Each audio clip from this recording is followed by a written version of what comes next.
Bom, senhores, vamos passar agora para o segundo dia, legislação vigente e futura. Nossa primeira palestra foi cumprimento das determinações, reduzindo o impacto na experiência do cliente. Foi o Igor, do Banco Yamaha. Quem quer começar? Eu posso começar. Vai lá, Zé.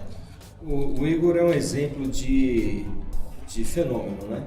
Com 30 e poucos anos, 35 anos, um gestor brilhante, né? Que foi muito bem preparado, com uma equipe grande, que demonstrou muita segurança na implementação. Eu conheço um pouco a estrutura da Yamaha, que eu sou amigo do Head de Auditoria, que é o último pilar de defesa deles, né? Depois dele vem o Head de Auditoria. Mas que eu posso dizer que eu fiquei muito feliz. Eu não o conhecia pessoalmente, conheci a reputação dele, o trabalho dele, ele também me acompanha no LinkedIn. E foi muito, muito gratificante poder ver a densidade e a capacidade de gestão que ele tem em relação às dificuldades desse tipo de mercado, que é um mercado complexo. Mercado bancário, dentro da área ligada às produtoras, né? No caso dele de moto, e as montadoras, é um mercado muito competitivo, muito desafiante, o nível de volume de fraudes é muito grande, regulado, e é super regulado. Super regulado. O mercado financeiro é o maior. Eu entendo que não é fácil gerir isso aí. Eu fiquei fã dele, eu gostei porque ele tem essa facilitação de informação de advogados, de auditor, decorre de uma evolução profissional também bastante consistente, né? Eu até mandei um recado para o pessoal da Yamaha, parabenizando, mandei as fotos, e eu acho que a gente ficou muito bem servido em termos de disposição de um grande programa de compliance dentro de uma montadora. Você sabe que eu achei que o Banco Yamaha, né? Então assim, foi o primeiro do mercado financeiro que a gente teve na palestra, né? Ontem, na verdade, a gente não teve ninguém, ele foi o primeiro. É um mercado mais, há muito tempo onde o compliance anda, na verdade, né? O compliance mais antigo nos bancos do que depois da Operação Lava Jato, da lei anticorrupção, que acabou se espraiando para todas as áreas. Mas o que eu achei legal da palestra do Igor, ele mostrou como o compliance atua diretamente numa experiência melhor do cliente, do cara final. Ele fez aquelas comparações, né? Pegando Bradesco, Nubank, Santander. Ele falou assim, ó, como ele que a focou gente... no cliente. Pois é. E ele falou assim, ó, tem essa aquisição que agora eu quero saber quem é pardo, quem é negro, gênero. Eu não vou fazer porque isso vai impactar no meu cliente. São decisões assim interessantes. Sensíveis, decisões sensíveis que focaram a desconstrução de muitas vezes de fases de controle em benefício do cliente sem prejudicar o compliance, pelo contrário, valorizando até a atitude dele como gestor de assumir alguns riscos, inclusive até uma multa isso que eu pequena, ia falar, assumindo coisas que, primeiro, ele foi super transparente de abrir isso que ele nem precisaria. Não é um precisaria. tema, como você disse, sensível, né, de raça e tal. A empresa peitar, falar, não vou fazer, vou pagar a multa, porque eu acho isso errado. Exato. E depois, não, isso aí vai cair. Então, até que caia, a gente não vai fazer, porque isso é errado, né? Ele é um típico exemplo, assim, que eu achei super interessante. Como a maioria, a gente não é uma empresa de compliance, a gente simplesmente tem que andar junto, né? Sim. Então ele tem um SLA, que ele colocou lá de 6 minutos, a gente atende um e-mail. E se eu fosse fazer uma checagem X lá, vou demorar 20. Não, eu não vou fazer o meu cliente ficar 20 minutos. Então ele foi super transparente nisso, de falar, olha, tem isso, eu vou assumir o risco, porque esse risco é assim, e eu tenho noção, e eu vou fazer isso para o meu cliente. Foi muito interessante. E numa cultura japonesa, né? Pois é. Paradigmática. Nossa, uma sem cultura falar absolutamente aonde há cumpridores, né? Legalista, absolutamente Exato. protestante e ortodoxa. É difícil, né? O compliance tem que traduzir uma realidade local, inclusive essa, para não prejudicar o contexto da imagem positiva que a Yamaha tem, mesmo numa decisão dessa, de contrassenso, de assumir uma pequena multa, visando a objetividade de atender o cliente e também de manter a identidade com a marca. Exatamente, é isso. Não é fácil. Não é fácil você estar com o seu head falando outra língua, que não faz questão de falar a sua língua, e assim sucessivamente, mas ele vem conduzindo isso de uma maneira muito positiva. Ele tem experiência internacional, né? Ele morou também na Europa, então foi um palestrante, apesar de ser de 30 anos, que eu falei, sim, por isso que eu chamei de novo, mas claro. Mas ele tem uma bagagem forte. Legal, depois a gente passou por uma palestra de processo de automação de onboarding de fornecedores. O Cláudio que deu, que ele é da Advice Compliance Solutions. Essa foi também, acho que ele falou bastante do processo de due diligence, ele falou de fornecedores e de outras partes interessadas, como chama tecnicamente. Eu achei que foi assim, um escopo geral, uma opinião geral do evento de ontem e hoje, teve alguns que o tema foi um pouco repetido de due diligence especificamente por causa de ferramentas de tecnologia. E ele mostrou também outro tipo lá, que mostra e tal. Eu achei, como eu disse anteriormente aqui, esse mercado está mais competitivo do que eu imaginava. Sim. Né? A empresa que eu comentei com vocês, que eu contrato, eu não imaginei que eles estavam com tanto concorrente, o que para mim é muito bom, porque a concorrência estimula o nível de serviço, com certeza, preço, é muito bom. Tudo melhor. Né? Eu acho que ele foi mais um player que trouxe uma ferramenta super interessante, que traz gráficos que eu não vi em outras. Ele tem uma ferramenta que traz um tipo parecido de solução, isso pode ser bom dependendo do seu mercado. Eu achei que foi bom, não conhecia e fiquei satisfeito de conhecer. Eu me identifico, acho que o Marcelo falou tudo, é isso mesmo. É importantíssimo o nível de qualificação. Eu fiquei surpreso com a sofisticação também. Eu acho que é uma realidade hoje que a gente tem que se familiarizar mais, né? Temos que trazer, assim como a Lei Geral de Proteção de Dados e a tecnologia, o compliance está sendo desafiado diariamente a absorver e se capacitar a uma velocidade muito rápida. É o que essa ferramenta demonstrou. Tem um nível de sofisticação bacana e eu acredito que também é um grande player. Claro que é aquilo que nós conversamos, a acessibilidade, custo, já para a realidade brasileira eu acho que é um pouco crítica, mas eu fico contente porque atrai esse tipo de evento, atraindo patrocinadores desse nível, só agrega valor para nós operadores de compliance, somos os maiores beneficiados, não é? Exatamente, excelente. Depois a gente teve uma palestra da Sales Compliance, né, vendas, né, relacionamento entre o compliance e o consumidor externo, que foi do Ricardo da Allianz. Olha, eu vou falar.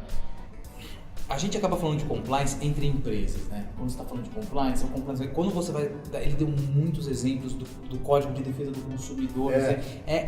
Tem um diferencial, uma dificuldade maior aqui quando você está dando, inclusive você que gosta do tema, pela cultura, né? Eu até falei isso na palestra dele, falei assim, olha, você tem que ter uma adequação, porque a aliança é global, né? Você está lá no Japão, é uma coisa para lidar com os seus consumidores externos. Agora você está no Brasil, é outra coisa completamente diferente. Foi um tema interessante de tropicalização do sistema, empresa alemã, né, cheia de regras e tudo mais. E a primeira coisa que ele falou, nosso programa de compliance ele é bem estruturado no Código de Defesa do Consumidor. Pô, todo mundo falando do decreto 8420, né, artigo 42 e tal. Eu falei, nossa, interessante. Pois né? Pois é. Então, aliás, o elogio que eu sempre faço nos eventos, nesse evento e do ano passado também, é a variedade de setores. Eu jamais imaginaria um negócio desse trabalhando onde eu trabalho, né? E aí ele trouxe um ponto que, coincidentemente ou não, estava na dinâmica, que era do compliance interno, até a ponta lá do corretor. E uma coisa que ele demonstrou, uma transparência que eu achei, assim, que ele está de parabéns, foi o treinamento que eles dão e a filosofia da empresa de mostrar para o cliente quando a empresa está sendo desonesta. Mesmo quando ela ia vender a mais e faturar mais. Por quê? Porque eu não vou fidelizar esse cliente, então o meu faturamento a longo prazo vai cair. Ele apostando no relacionamento... ele tem um argumento financeiro para falar para a auto-administração dele que para aquele cliente ele não vai vender 100, ele vai vender só 70. Porque a longo prazo ele vai cobrar fidelizar. 200. Eu achei isso de uma transparência prazo, muito interessante. Eu particularmente sou fã da cultura alemã. Trabalhei em empresa alemã, eu falo isso para todo mundo, sem nenhum problema. E eu acho que isso é um sinal de empresa alemã. Eu acho que essa honestidade, assim, desse tamanho, tão enraizada, quantos mil funcionários eles têm, não é à toa, não é à toa. Eu achei muito legal, foi muito legal. É engraçado, eu também trabalhei em multinacional alemã, farmacêutica, que realmente eles têm uma postura bastante consolidada, né, em relação a isso. Me surpreendeu alguns pontos da palestra dele, o detalhismo da estruturação do programa deles, em primeiro lugar. Foi uma palestra muito longa, densa, detalhada, muito, muito interessante do ponto de vista técnico. Outra coisa que me chamou muita atenção, eu como também professor de Direito do Consumidor, né, já abordei essa área, inclusive, foi muito pertinente, uma visão consequencial e também de visibilidade, de longanimidade para a marca e o cliente, que é aquilo que eu costumo chamar de cultura de longo prazo. Né?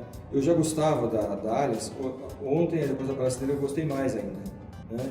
Uma digamos assim, dos defeitos, se é que posso chamar de defeitos, de uma concorrente dele, que nós temos, que é um grande stakeholder, que é a Porto Seguro, é que eles também têm um bom programa de compliance, uma visibilidade positiva, são uma grande companhia, mas eles não dão visibilidade. A Allianz, ela dá visibilidade, valoriza o programa de compliance, valoriza o consumidor, valoriza a opinião, valoriza a postura, é um grande diferencial. Eu gostei muito, né? Você vê que é um jovem brilhante. Um gestor jovem, brilhante, que também me chamou muita atenção. Nós conversamos depois, né, a maneira como ele tem esse cuidado de aplicação do compliance em relação ao consumidor. Isso, para mim, diferencia de uma maneira muito, muito importante como especialista. São poucos que têm essa visibilização, essa consistência em relação a esse tipo de mercado, conforme eu vi na palestra dele ontem. Então, eu fiquei muito feliz também, foi uma grata satisfação poder participar, poder aprender também como é que ele vem trazendo essa temática de uma maneira tão competente nesse mercado, que não é um mercado que eu estou muito familiarizado e ontem agregou bastante valor do ponto de vista, inclusive, pessoal como especialista. Fiquei bem feliz também. Foi bem interessante. Falando em mercado que você está familiarizado, vou passar para a próxima palestra e segurar os dois para falar sobre o tema, porque na verdade o impacto da legislação no mercado da construção civil, que foi o Eduardo da Andrade Gutierrez. Eu adorei a palestra, porque o que acontece? Só espalha e só se dá notícia do lado negativo. Ninguém fica sabendo dos esforços que são realizados, das propostas. Poxa, os caras escreveram um manual sobre compliance a 20 mãos, sabe? Eles fizeram aquelas 8 medidas propondo, então tem problema? Tem problema? Ok, vamos fazer a nossa meia-culpa, mas vamos fazer a nossa meia-culpa. E a culpa do outro lado? Tem aqui, 8 medidas que todo mundo deveria ter para que isso não tivesse acontecido, não é só a gente. Né? Então... se você me permite... Claro. Não sei se eu posso começar essa. Começa, Marcelo, manda bala. Assim, a gente está no mesmo setor, e é um setor extremamente atingido aí nos últimos 4 anos pela Lava Jato e tal. O Zé tem uma experiência enorme, vai falar muito bem aí também. Eu achei a palestra dele uma das melhores do evento, de longe. É um garoto prodígio também. Quantos anos tem, Eduardo? Nasceu em 84, 38, parece. Nasceu em 84, ele falou. Não, ele tem... Eu sou de 82, ele é de 84, a gente é perto. Um garoto que está voando aí, né? Uma empresa daquele tamanho, com operações na África, em países de altíssimo risco, lógico, aqui nem se fala, e chegar, mostrar a cara e falar, olha, ninguém aqui tem orgulho do que fez, né? No passado esses atos, eles ocorreram e tal, e eles publicaram, aliás, eu achei interessante que não dá nem tempo eu fiz um comentário na palestra dele, mas eles publicaram um pedido lá de desculpas e tal. Nesse pedido tinha, olha, como uma forma de contribuição para o mercado, eu acho que se a gente tivesse essas 8 medidas, o setor da construção civil ia se relacionar com o ente público de uma forma sem risco. Na verdade, assim, você está falando de construção civil, mas assim, uma empresa do porte da Andrade Gutierrez, um pouco antes da Lava Jato, quantas empresas podiam executar um serviço do tamanho que eles executam? São pouquíssimas, menos de 10 empresas, não sei, uma coisa por aí. Então essas empresas é um negócio muito concentrado. E o contratante normalmente é o governo em obras de infraestrutura, né? Então é uma relação muito, muito importante e sensível, porque você faz direito, meu amigo, dá o que deu, né? Eu achei que eles estão fazendo um trabalho absolutamente brilhante, capitaneado pelo Eduardo, tiveram um afastamento de executivos, um negócio super doloroso. Ele estava lá, busca apreensão e tudo mais, e ele fala de uma maneira super simples e humilde, ele é um cara super simples de conversar, né? A palestra dele foi absolutamente sensacional para um setor que eu acho que um dos principais setores que geraram essa discussão toda de combate à corrupção é o nosso. Sim. É o de construção e engenharia e construção, né? São as grandes empreiteiras, né? É a Odebrecht, a Camargo, é a Andrade, o TC, tudo mais, o Cetal, né? E eu acho que ele trouxe de uma maneira clara e muito positiva para o futuro, né? O que aconteceu, pessoal. Fizemos esse trabalho que eu achei sensacional. Ele falou um pouco da certificação, que ele é um pouco cético, né? Quem tem, quem não tem e tal, não sei o quê. E eu acho que eles estão fazendo um trabalho que foi colocado de uma maneira super clara.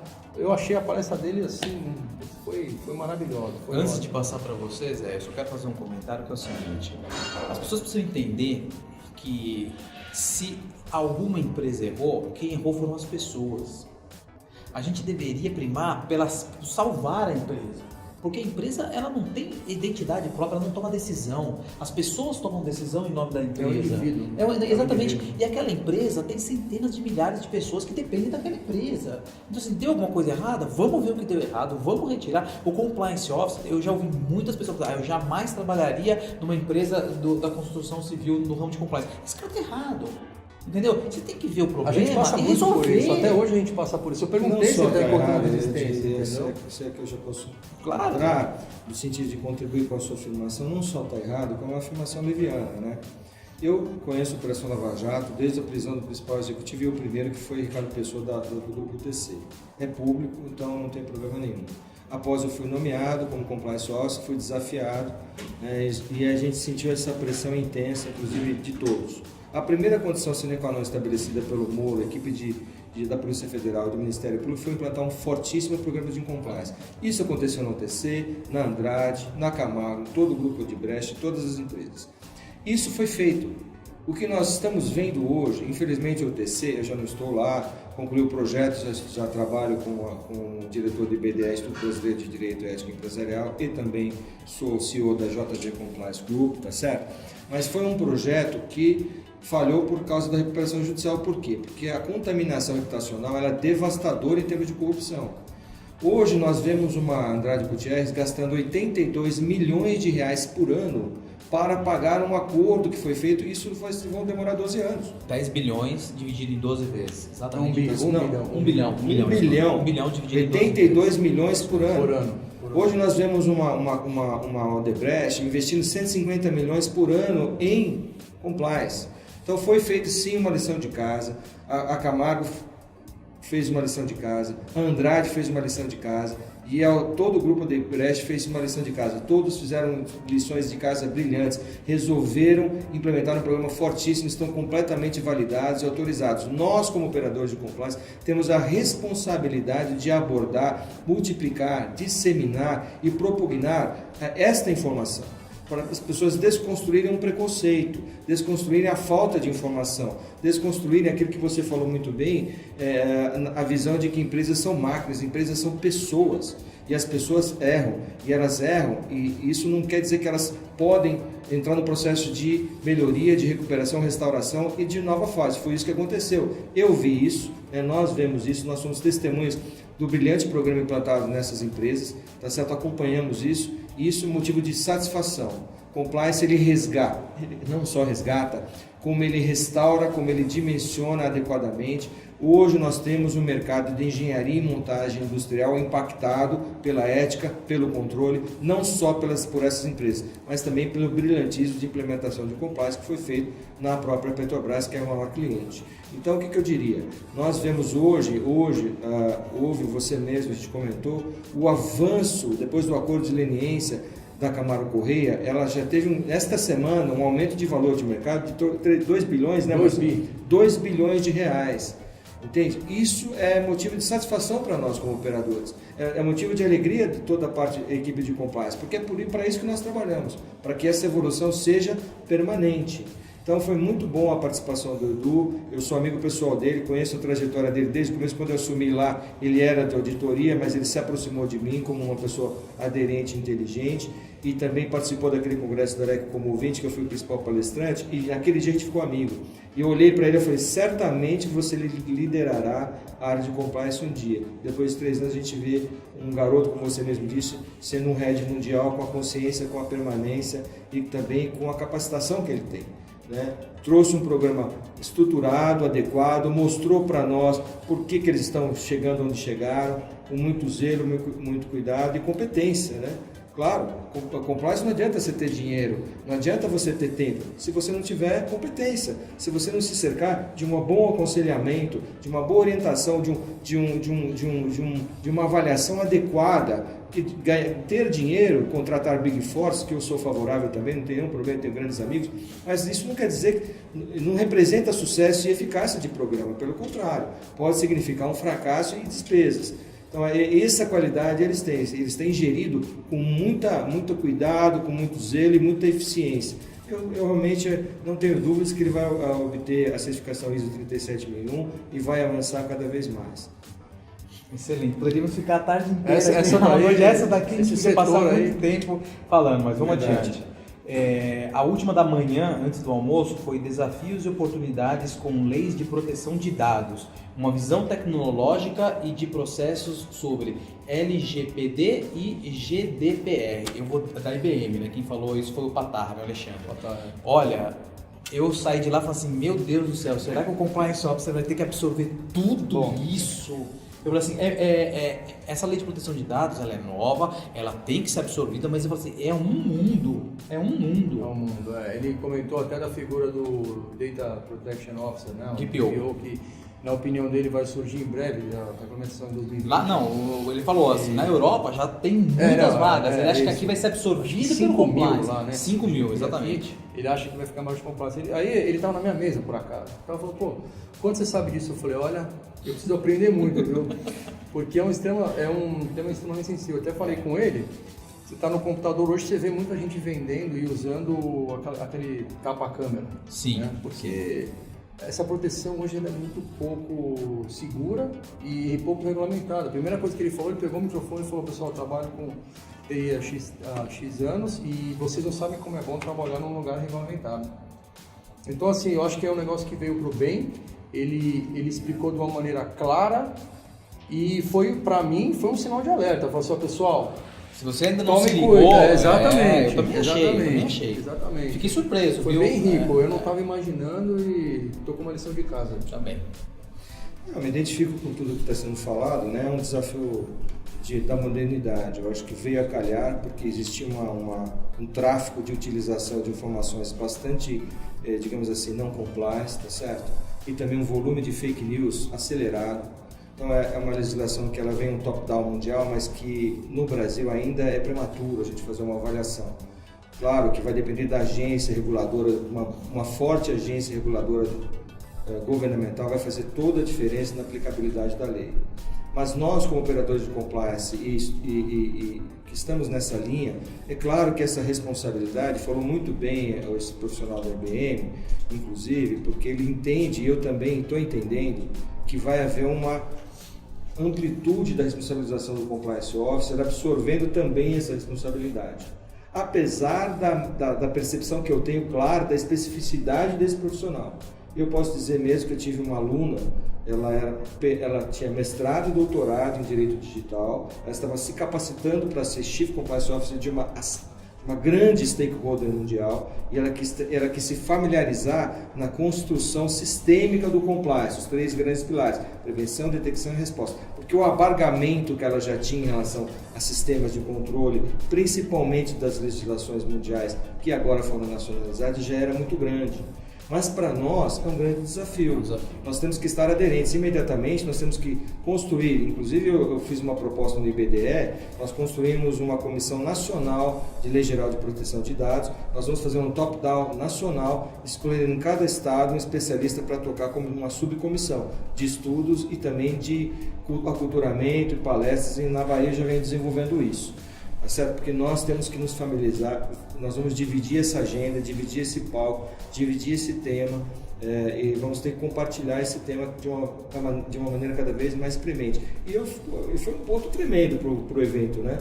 Eu acho que foi um ponto tremendo trazer essa temática por um grande stakeholder mundial que é a IBM, né? Que tem um nível de capacitação, um nível de maturidade também diferenciado, tá certo?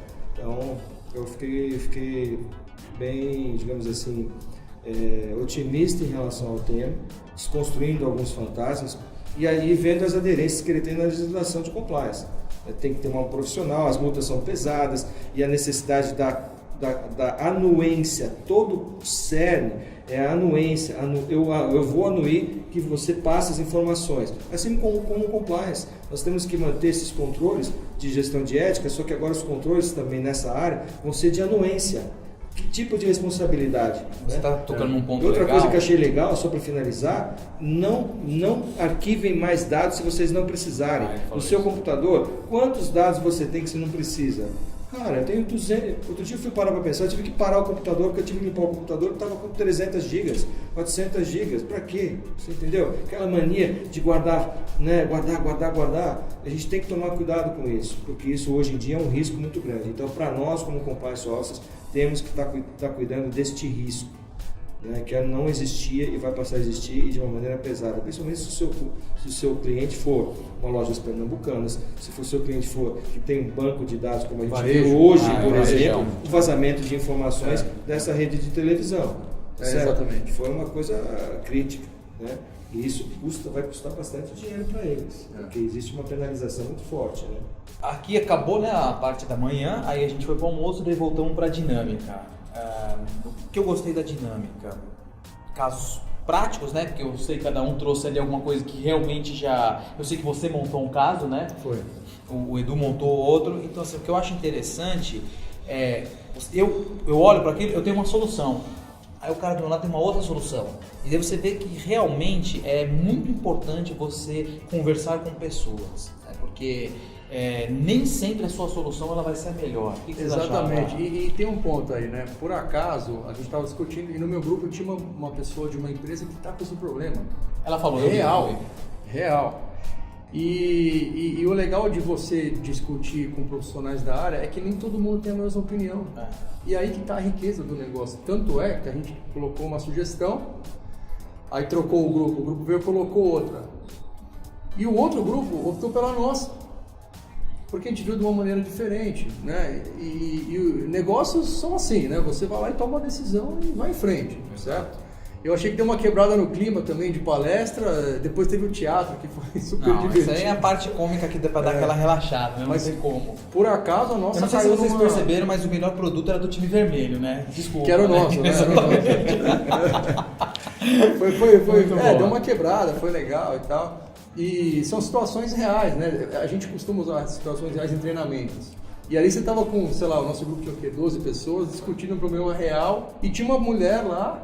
Falou, nossa, eu tô com esse problema na não minha foi empresa. ela que criou isso. Não foi ela. Exatamente. Foi muito divertido, bem legal, foi bem interessante. A dinâmica foi Acho que ótima. provocou interação, provocou desafios, né? Porque a gente está acostumado a desenvolver uma linha de raciocínio e se depara com paradigmas diferentes. Eu gosto muito da área de treinamento, da área lúdica, isso agrega muito valor. Eu tenho estudado bastante a utilização científica daqueles instrumentos de gestão da Lego, sabe? Trazido para os dilemas éticos em relação ao compliance.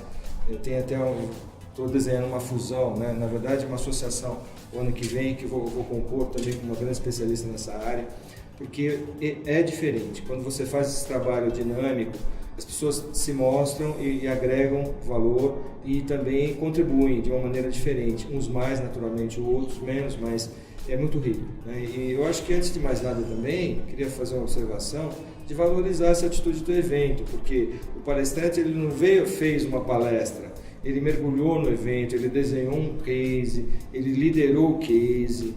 Isso aí é para nós, que parece um pouco bobagem, mas para nós especialistas que estamos acostumados a estar em palco e às vezes receber avaliações e tal, esse tipo de consideração diferenciado que o evento traz e trouxe para o painelista, o motivador, foi muito legal também. Eu achei muito interessante, parabéns, queria registrar isso também, legal. que para mim é um diferencial que valoriza bem mais aquele stakeholder ou speaker, né, que está participando do evento, entendeu? Gostei bastante. Esse painel foi a gente longo, deu bastante né? risada também. Foi divertido. Agrega, quebra bastante assim, aquele o ritualismo natural, normal. Ele foi longo, né? Daí sobrou, na verdade, um uma última palestra que foi diversidade como estratégia e os desafios de compliance. Quem falou foi o Rogério da Philip Morris. Eu vou falar por mim. Eu não estou acostumado a ver esse tema em palestras de compliance, tá? Porque eu já fui em várias, você sabe, a gente vive, não é um tema que se fala muito. Eu gostei de ver esse tema abordado. Tá? Não sei quem quer começar aí. Eu vou começar. Começa. Me permite. Eu falei na minha fala no feedback para ele, falei, olha, realmente é um aprendizado, né? Porque compliance, quanto mais você vive, mais você se é desafiado a mudar. Tem que estar pronto a mudança a todo instante, a todo momento. Porque você trazer diversidade, você trazer inclusão, você trazer pacificação, você trazer convergência, não é fácil. E por isso que eu achei interessante demais também quem ter trazido um tema foi ele, de uma organização que é bastante criticada em decorrência do mercado que ele atua, e mesmo assim a maturidade como ele traz. Por isso que eu fiz a pergunta, falei, não é possível, né? Não é bandeira do compliance esse tema, tá certo? Nós somos aderentes. Aí ele explicou, não, realmente não é, nós somos apoiadores, grandes apoiadores, mas nós entendemos que isso é um valor agregado muito grande. E eu entendo também, sabe? Eu acho que a consideração humana, a dignidade humana e a visibilidade que o compliance traz, resgatando valores, uma coisa que eu falo para os meus alunos, às vezes, né? É o seguinte, compliance, a pessoa pode ter 60 anos, quer trabalhar com compliance, pode trabalhar com compliance. A pessoa tem 20 anos, quer trabalhar, pode trabalhar. Sabe por quê? Porque compliance aproveita tudo que a pessoa viveu, tudo.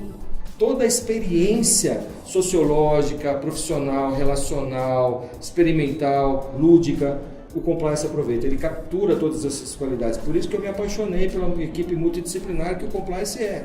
E isso ele trouxe muito bem de uma maneira muito interessante, né? Digamos assim, foi um paradigma novo também, que eu quero levar, né? Eu gostei bastante da visão aderente e quero levar, trazendo a inclusão com esse processo de aceitação. Não só porque o código de ética traz, eu perguntei até para ele, mas isso é código, não é política de procedimento, porque eu quis saber o detalhe.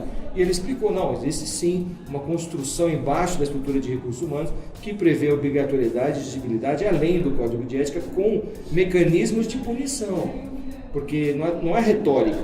Quando você quer saber se o compliance existe e é eficiente dentro da organização, você tem que verificar se existem consequências para agir ou não agir, né? Claro que ninguém tem coragem de falar, eu sou preconceituoso, não aceito pessoas assim, assado, né? Até porque ele também tem que ser respeitado se ele quiser falar isso, tá certo? Porque ele tem o direito de voz, na verdade, mas hoje nós temos uma maneira de agir e de responsabilizar e de contemporizar tão profissional quanto nós vimos hoje com ele. A maneira como ele trata, com a maturidade que ele trata, realmente foi uma aula para mim, viu? Antes de passar para você, Marcelo, ele falou uma coisa que eu fiquei pensando, ele tem razão.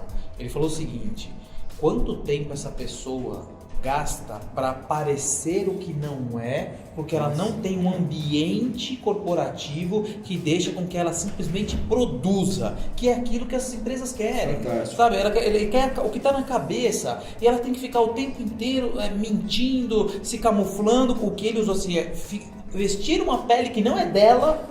Não tem nada melhor do que usar a própria pele. Fantástico isso. Exatamente. Né? Porque isso gera uma produtividade, um ambiente de prospecção, de transparência, que aumenta a produtividade. A gente sabe que um ambiente de compliance ele aumenta a produtividade de qualquer equipe e pode chegar até 15% de aumento de produtividade pela satisfação que as pessoas têm de trabalhar num ambiente desse, né? Contrário senso é o ambiente da corrupção, o ambiente da transparência, da discriminação, também gera desagregação e gera falta de produtividade. Isso é um grande argumento também para nós hoje, como operadores de compliance, que ele trouxe muito bem. Apesar das dificuldades que ele tem como uma empresa de tabaco, eles têm um excelente ambiente de trabalho. Queria dar uma enfatizada aqui na transparência dele. Ele falou de números do canal, ele falou que ele começou com 80% de denúncias anônimas. Isso é um KPI, né? A gente sabe. E hoje ele tem 80% de identificadas. Exato. Ele falou de casos reais de preconceito, de cor, de orientação sexual. Um funcionário dele, que era homossexual, perdeu o marido. Sim. No dia seguinte foi trabalhar, porque há 7 anos ele trabalhava na empresa, acho que 7 anos, e ninguém sabia que ele era homossexual e casado com um outro homem. E então ele não podia falar, olha, hoje eu não vou trabalhar porque o meu marido morreu. E ele foi trabalhar com aquela dor enorme. Eu achei que ele foi super transparente.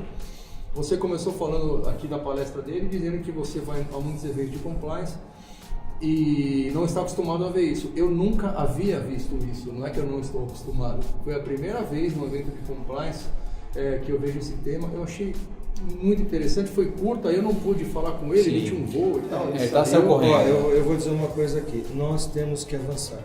Nós temos que tratar de entender a sustentabilidade, tratar de entender mercados, tratar de entender mais o cliente, mais a tecnologia, diversificar, entendeu? Eu acho que é uma evolução grande do compliance, não só da visão de modernidade de conceito, mas também de amplitude, e o próprio mercado vai exigir como vem exigindo. Você vê a resposta dele?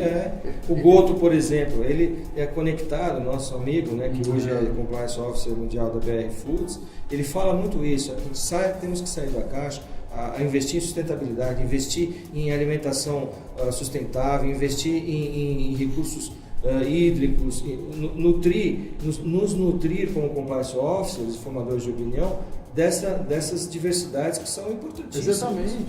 Perguntaram para ele, você é de uma empresa que produz um produto tóxico e que faz mal à saúde.